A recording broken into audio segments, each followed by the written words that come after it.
Il existe des douleurs que même les larmes ne peuvent traduire. Elles ne crient pas, ne saignent pas, mais elles rongent lentement de l'intérieur. Elles traversent l'âme sans laisser de traces visibles, mais leur empreinte est si profonde qu'elle peut transformer à jamais la manière dont on regarde le monde. Ces douleurs ne touchent pas tout le monde. Elles apparaissent chez ceux dont la sensibilité dépasse les frontières du tangible, chez ceux dont l'âme a été marquée par une mission qu'ils ne comprennent pas encore, mais qui les pousse à chercher, à s'interroger, à veiller, même en silence. Carl Jung parlait de ces âmes comme étant engagées dans un processus d'individuation, un chemin intérieur vers ce que l'on est réellement, loin des masques, loin des rôles, loin du bruit. C'est un parcours solitaire, semé de ruptures, de remises en question, de douleurs silencieuses. Ce que vous allez entendre n'est pas un simple énoncé d'idées spirituelles. C'est un miroir. Et si vous vous reconnaissez dans l'une de ces douleurs, ne les fuyez pas, car elles ne sont pas des signes de faiblesse, mais des appels sacrés. Voici la première. 1. La douleur de la déconnexion du monde. Il y a des moments où tout semble familier. Les voix, les lieux, les odeurs, les visages. Mais malgré tout cela, un vide vous serre la poitrine. Vous êtes là, physiquement, mais quelque chose en vous s'est détaché, imperceptiblement, comme si votre âme regardait la scène depuis l'extérieur. C'est une fracture étrange. Vous voyez vos amis rire, vous entendez votre nom, vous essayez de participer, mais l'écho de votre voix vous paraît étranger. Et ce sentiment, qui commence souvent comme un simple malaise, devient peu à peu un gouffre. Il ne s'agit pas d'une dépression, ni d'un rejet. C'est une déconnexion. L'étrange certitude que vous n'appartenez plus à ce monde que vous aimiez. Cette sensation ne se produit pas dans des circonstances extrêmes, non. Elle surgit au cœur des choses simples. Un repas de famille, une fête, une discussion autour d'un café. Là où, autrefois, vous vous sentiez vivant, soudain tout sonne creux. Les mots semblent mécaniques, les sourires forcés, les rires lointains. Vous êtes présent, mais absent. Une femme racontait un jour qu'après une retraite spirituelle silencieuse, elle n'avait plus supporté le bruit des conversations quotidiennes, pas le volume sonore, mais le vide qu'elle portait. Elle ne pouvait plus parler de la météo ou des promotions du supermarché sans que son estomac se noue. Ce n'est pas qu'elle méprisait les autres, mais simplement son être avait changé de fréquence. Elle disait « J'étais dans une pièce remplie de voix, mais j'avais l'impression d'être sourde à ce qu'on me disait. » Ce phénomène n'a rien d'anormal. Il est le signe que votre âme commence à se rappeler d'où elle vient. Dans de nombreuses traditions spirituelles, cette sensation de déracinement n'est pas vue comme une crise mais comme un réveil. Dieu, ou la conscience supérieure, commence souvent par écarter l'être de ce qui le distrait, non pas pour le punir, mais pour lui faire entendre l'appel. Le silence après la foule, la solitude après le tumulte, l'étrangeté après l'habitude, tout cela est une initiation. Vous commencez à éviter certaines sorties sans vraiment savoir pourquoi. Vous déclinez des invitations, non par mépris, mais parce que votre âme cherche autre chose. Parfois, cela vous rend coupable. Suis-je devenu asocial? Mais ce n'est pas une fermeture, c'est une réorientation. Quelque chose en vous vous tire ailleurs, vers l'invisible, vers l'essentiel. On croit souvent que l'éveil spirituel est un gain, un ajout. Mais il commence souvent par une perte. Perte d'intérêt, perte d'appétit pour ce qui brillait. Ce n'est pas l'univers qui s'est assombri, c'est votre regard qui s'est purifié. Vous ne voyez plus les choses comme avant, et c'est cette nouvelle vision qui crée la fracture. Vous êtes entre deux rives, et la traversée est silencieuse. 2. La sensibilité spirituelle exacerbée. Tout commence par une vibration, subtile, invisible. C'est à peine perceptible, comme un souffle qui traverse la pièce sans déranger les rideaux. Mais vous le sentez. Pas avec vos 5 sens, non. Avec quelque chose d'autre, une alerte intérieure, une tension légère dans l'air, un frisson que les autres n'ont pas. Et soudain, vous savez, il y a quelque chose ici, quelque chose qui ne se voit pas mais qui vous traverse. Une atmosphère, une énergie, un poids. Un homme racontait qu'il ne pouvait plus entrer dans un centre commercial sans ressentir une fatigue écrasante. Il n'était pas malade, ni anxieux. Il disait juste « Les gens ne voient pas en vos pas, mais moi je ressens trop. » Comme si mon corps captait les émotions flottantes dans l'air. Ce n'est pas un syndrome, ce n'est pas une pathologie, c'est une antenne spirituelle en éveil. Elle vous expose, vous ouvre, vous rend perméable à tout ce qui vibre autour de vous. Là où d'autres marchent insouciants dans une rue bondée, vous percevez une tension chez un inconnu qui s'assoit à côté. Un soupir de trop vous fait lever les yeux, un rire faux vous glace le sang. Vous ressentez des émotions qui ne vous appartiennent pas. C'est comme s'il y avait un canal ouvert entre vous et l'invisible. Et ce canal ne se referme jamais vraiment. Même la nuit, même dans le sommeil, vous absorbez, sans le vouloir, ce que le monde refoule. Ce n'est pas que vous êtes faible, c'est précisément l'inverse. Il faut une force extraordinaire pour porter ce que d'autres évitent, ce que les gens filtrent, rationalisent, ignorent. Vous le ressentez aussi, avec une intensité presque douloureuse. Vous passez à côté d'une vieille femme qui attend le bus et votre cœur se serre sans raison. Vous regardez un enfant rire et une larme vous monte aux yeux sans logique. Il ne s'agit pas d'être émotionnel, il s'agit d'être connecté. Carl Jung appelait cela la traversée de l'inconscient collectif. Un lieu où les frontières entre soi et l'autre s'effacent. Là où la douleur d'un inconnu peut devenir la vôtre. Là où une atmosphère lourde peut vous peser physiquement. Cela peut paraître mystique, mais c'est une réalité pour ceux qui la vivent. Et cette réalité est souvent incomprise. On vous dit « tu es trop sensible, tu te prends trop la tête, tu devrais te blinder un peu ». Mais ce que les gens ne comprennent pas, c'est que ce n'est pas un choix. Une femme disait qu'elle avait du mal à prendre les transports en commun, non à cause du bruit ou du monde, mais parce qu'elle y sentait trop de tristesse suspendue, trop de regards vides, trop de silence pesant. Elle rentrait chez elle épuisée, comme si elle avait porté une foule entière. Ce genre de ressenti ne se mesure pas, ne se prouve pas. Il se vit. Et il isole. Parce que vous commencez à filtrer vos propres mouvements. Vous choisissez vos lieux, vos fréquentations, vos moments de silence. Pas par orgueil, mais par instinct de survie. Et au milieu de tout cela, vous vous demandez souvent, suis-je normal? Est-ce que quelqu'un d'autre ressent ce que je ressens? Est-ce que je deviens fou? Mais la vérité, c'est que vous devenez lucide. Ce que vous vivez est une lucidité douloureuse. Une lecture invisible du monde. Là où les autres regardent la surface, vous voyez à travers. Là où les autres écoutent les mots, vous entendez les silences. Et c'est là, précisément là, que commence le véritable éveil. 3. La douleur du rejet et de l'isolement.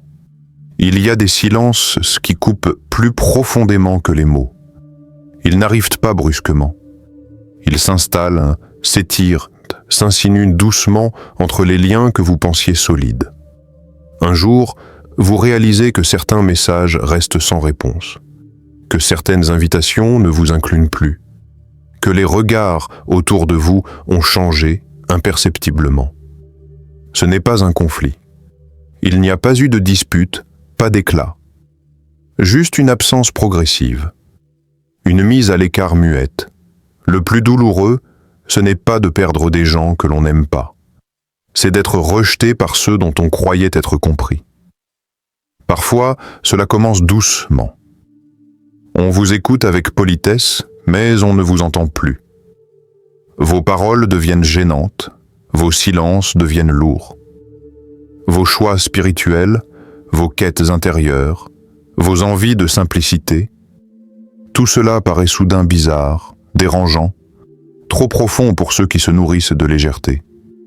Un jour, un homme a confié qu'il n'était plus invité aux réunions de famille. Non pas parce qu'il avait fait du mal à quelqu'un, mais parce que, depuis qu'il s'était tourné vers la foi et l'introspection, il était devenu trop calme, trop sérieux, trop bizarre. Et dans cette phrase, tout était dit. Il n'avait rien fait, mais il n'était plus ce qu'on attendait de lui. Et cela suffit souvent pour être exclu. Jung expliquait que l'authenticité dérange le collectif. Quand quelqu'un commence à vivre en accord avec son âme, il devient un miroir pour ceux qui fuient la leur. Et le monde n'aime pas les miroirs sincères. Il rappelle ce que l'on évite. Il réveille les parts mortes chez les autres. Et c'est pour cela que les élus, les éveillés et les profonds se retrouvent souvent seuls. Ce n'est pas une solitude choisie. C'est une solitude imposée par un système qui privilégie le superficiel, l'immédiat, l'agréable. Vous devenez dérangeant sans le vouloir. Par votre calme, par votre regard, par vos questions, par votre lumière, ce que vous êtes, même sans parler, provoque une réaction. On vous évite sans le dire. On vous regarde sans comprendre.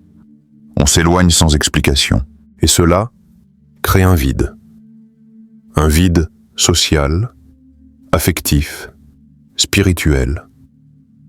Vous vous retrouvez à marcher seul dans des lieux que vous parcouriez à 2, 3, 10. Vous parlez moins, non parce que vous avez moins à dire, mais parce que vous n'avez plus envie de traduire ce que l'autre ne veut pas comprendre. Et dans cette zone silencieuse, vous doutez. Est-ce moi le problème ? Est-ce que je suis devenu froid ? Est-ce que je me suis fermé ? Mais à l'intérieur, une voix très fine murmure « Non, tu n'es pas fermé. Tu es en train de t'ouvrir ailleurs. Tu n'as pas changé pour fuir. Tu as changé pour te rapprocher de toi-même. Et tout ce qui ne vibre plus avec ta nouvelle fréquence s'éloigne, non par rejet personnel, mais par écart de vérité. » Un jour, assis dans un café, une femme écrivait dans son journal intime « Je me sens seule au milieu de tous, mais je préfère cette solitude à la compagnie forcée de ceux qui ne me reconnaissent plus. » Ce qu'elle exprimait, c'était plus qu'une tristesse.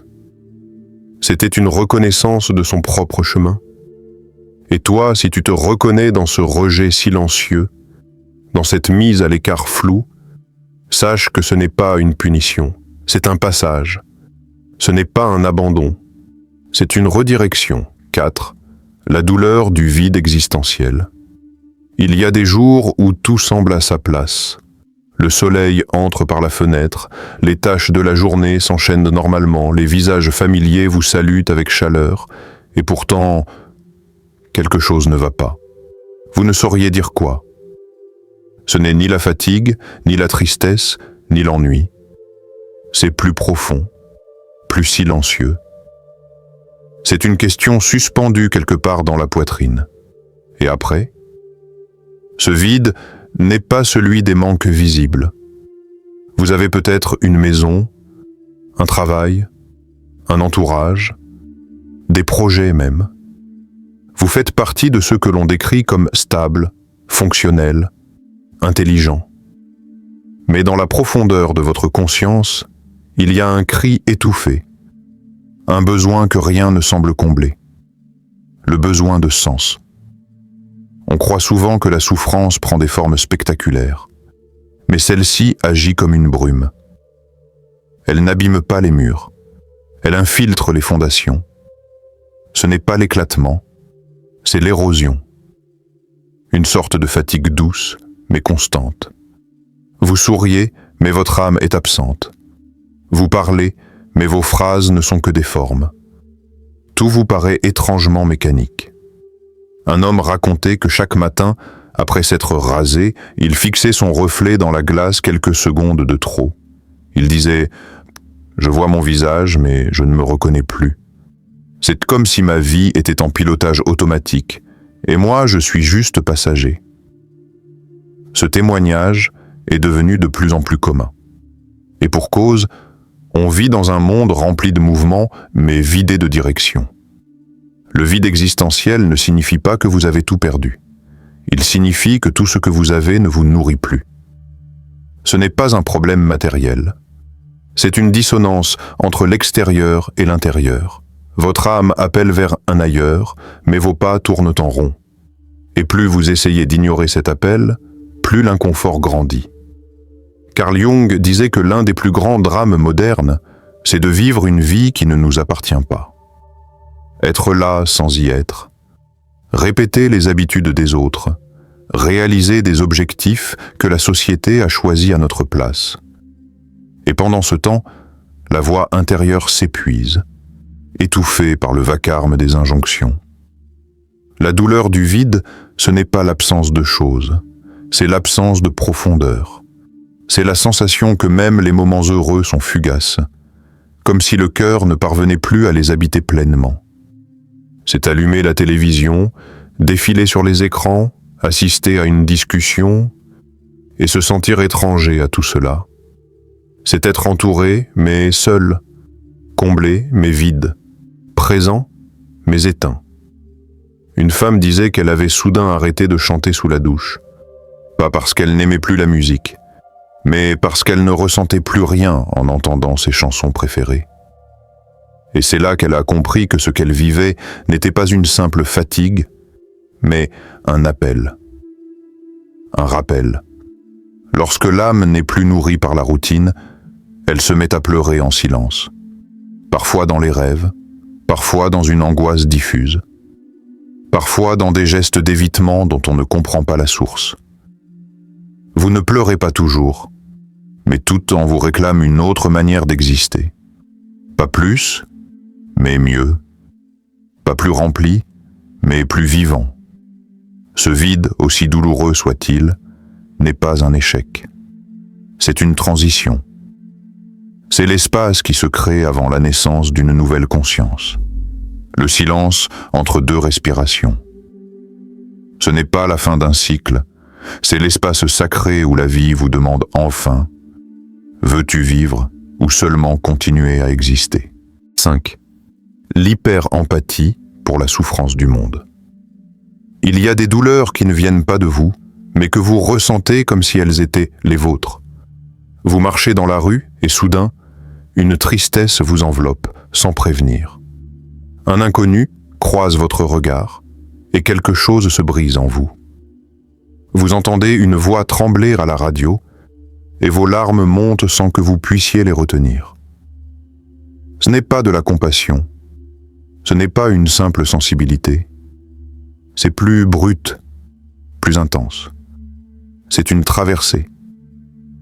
Ceux qui portent cette forme d'empathie ne l'ont pas choisie. Elle s'impose. Elle habite chaque silence, chaque regard, chaque vibration autour d'eux. Ils sentent l'invisible. Ils absorbent ce que les autres rejettent. Le mal-être des passants, la colère contenue d'un voisin, le chagrin que personne n'ose exprimer. Tout entre, et tout laisse une trace. Un homme racontait que, lors d'un trajet en train, il avait pleuré en silence en observant une femme âgée assise en face de lui. Il ne la connaissait pas, elle ne disait rien, mais quelque chose dans ses yeux, dans la façon dont elle tenait son sac, dans la tension de ses mains, déclenchait une peine inexplicable. Ce genre de réaction n'est pas rare chez ceux qui ont l'âme ouverte comme une porte sans serrure. Cette sensibilité ne se manifeste pas toujours par des pleurs. Parfois, c'est une fatigue écrasante après une journée passée parmi les autres. Parfois, c'est une oppression physique, comme si l'air s'était alourdi autour de vous. D'autres fois, c'est un malaise soudain au contact de certaines personnes, une envie de fuir sans raison logique, un ressenti plus fort que tout raisonnement. Carl Jung affirmait que certains êtres sont des réceptacles inconscients de l'inconscient collectif. Ils absorbent, traduisent et transforment ce qui circule dans l'atmosphère humaine. Ces êtres-là deviennent des antennes humaines. Leurs émotions ne sont pas toujours les leurs. Leurs douleurs ne leur appartiennent pas. Et cela peut rendre fou si l'on ne comprend pas ce qui se passe. Il n'y a pas de bouton off. Vous pouvez essayer d'ignorer. Vous pouvez fuir les lieux bruyants, éviter les gens conflictuels, fermer les volets, éteindre les écrans. Mais l'onde continue de vous atteindre. Elle traverse les murs. Elle pénètre les silences.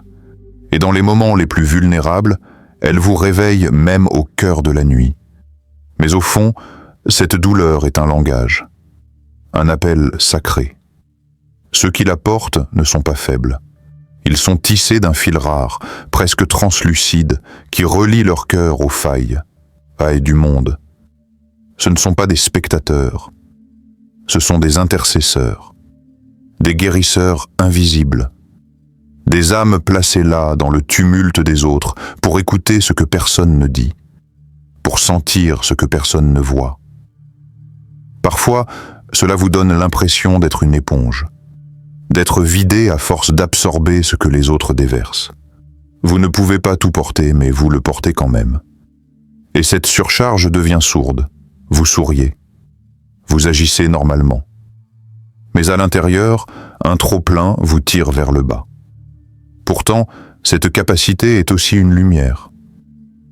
Elle vous permet de voir l'humanité sous la surface, d'aimer sans raison, de prier pour des inconnus, de tendre la main avant même qu'on vous la demande.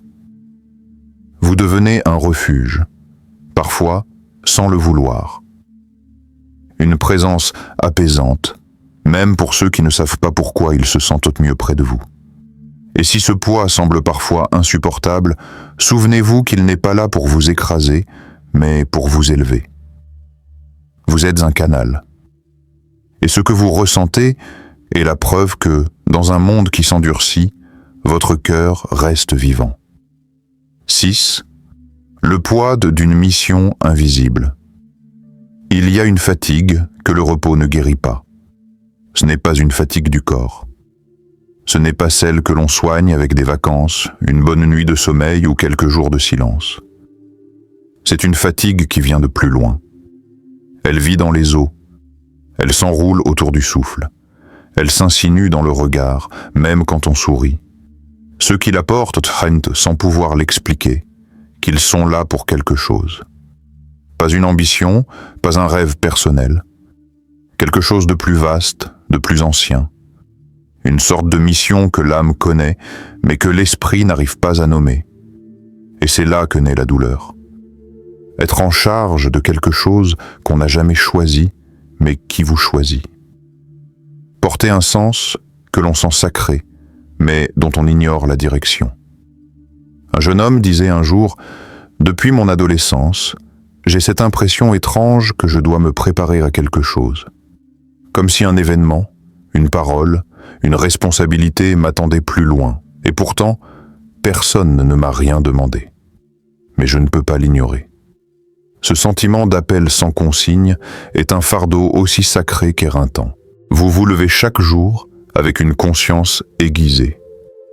Pas sur ce que vous devez faire, mais sur ce que vous ne pouvez plus ignorer. Vous ressentez les injustices du monde comme des blessures personnelles. Vous avez une intuition étrange de certaines vérités, comme si elles vous avaient été murmurées dans le silence de l'aube. Vous ne pouvez plus vivre à moitié. Et pourtant, vous ne savez pas encore comment vivre pleinement. Carl Jung parlait de cette tension comme d'un affrontement intérieur entre le moi et le soi. Le moi veut vivre une vie confortable. Le soi vous pousse à accomplir une destinée qui vous dépasse.